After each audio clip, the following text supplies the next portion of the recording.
Chocolate ছাড়াই chocolate ganache তৈরি করে দেখাবো আজকে আপনাদেরকে। আসসালামু আলাইকুম and welcome to Amazing Bytes. এর জন্য প্রথমে একটা চালনিতে 2 টেবিল চামচ পরিমাণ কোকো পাউডার নিয়েছি।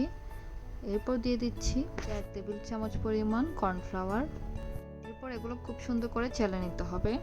চেলে নেওয়া হয়ে গিয়েছে। এবার এখানে 3 টেবিল চামচ পরিমাণ আমি চিনি অ্যাড করে দিচ্ছি। চিনিটা আপনারা কম বেশি করে দিতে পারেন, মিষ্টি যতটুকু পছন্দ করেন ততটুকুই দিবেন। এরপর সবগুলো একসাথে ভালো করে একটা হ্যান্ড মিক্সারের সাহায্যে ভালো করে মিক্স করে নিয়েছি।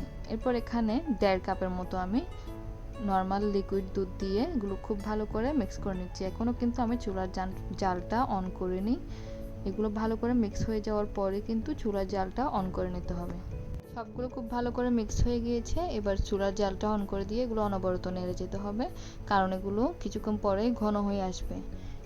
এই পর্যায়ে আমারটা অনেকটাই ঘন হয়ে এসেছে, আর আমার মনে হয়েছে এখানে আরও একটু তরল দুধ অ্যাড করা দরকার, তাই আমি এখানে আরও 1/4 কাপ পরিমাণ নর্মাল লিকুইড দুধ দিয়ে দিয়েছি।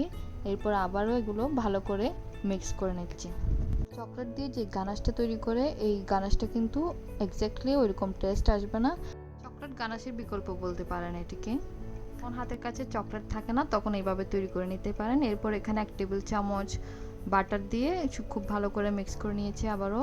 আর এখানে অল্প একটু আমি চকলেট এসেন্সও ইউজ করেছিলাম, যেটা স্কিপ হয়ে গিয়েছে। এরপর আমার গানাশটা প্রায় রেডি হয়ে গিয়েছে। এখন আমি এগুলো একটা চালনির মধ্যে খুব ভালো করে ছেঁকে নেব, যাতে করে ভেতরে কোনো লাম্পস না থাকে। এগুলো ছেঁকে নেওয়ার পরেই খুব সুন্দর স্মুথ, সিল্কি আর গ্লেজি একটা চকলেট গানাশ পেয়ে যাবেন আপনারা। এইভাবে ঘরে অবশ্যই ট্রাই করে দেখবেন। যখন হাতের কাছে চকলেট থাকবে না তখন এভাবেই রেডি করে নিতে পারবেন চকলেট গানাশ। আর দেখেন এই গানাশটা দিয়ে ড্রিপিংটা কত বেশি সুন্দর হয়েছে, অনেক বেশি গ্লেজ দিচ্ছে। কিন্তু এই গানাশটা একদম চকলেট দিয়ে যেভাবে তৈরি করলে গ্লেজটা পাওয়া যায় ওই রকমই গ্লেজ দিচ্ছে। আল্লাহ হাফেজ সবাইকে।